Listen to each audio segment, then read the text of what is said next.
为着要感谢日本立坚市为华人大地档发起募款，华人的水尾农会送一批文旦，提供日本16间中小学做营养午餐的果子。另外，最近外销中国的文旦有一半检查出有虫害，农会是表示讲，已经改善，搁再出口了。目前中国6公斤装的文旦一箱是上济会当卖到大约1500块。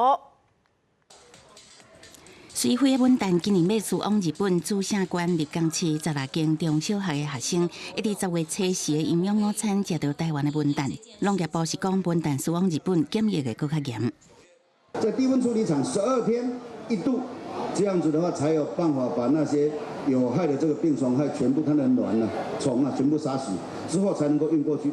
水飞农会这届是为了感谢立江市第4月初3华人大地档期间发起募款，这届以好食的文旦回礼。面对最近头一批文旦销往中国，48%互人验出有菇荇。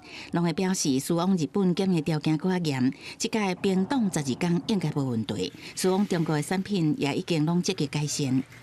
农友是第一次的来做这样的一个检疫措施的一个方式，那所以比较生疏，比较不熟悉一点。那我想未来的部分的话，我们会逐渐的上手。花莲区农改场嘛表示，已经全面进入供货场，协助农民每一粒拢来检查。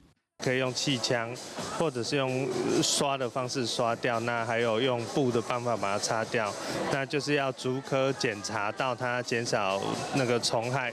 农业部表示，文旦拄啊销往日本，不少人想讲是大礼物，听后食过才知影真甜，所以希望透过持续的台日交流，互更较侪消费者会当熟悉，开拓外销市场。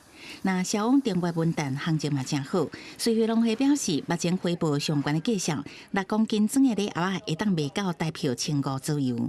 记者综合报道。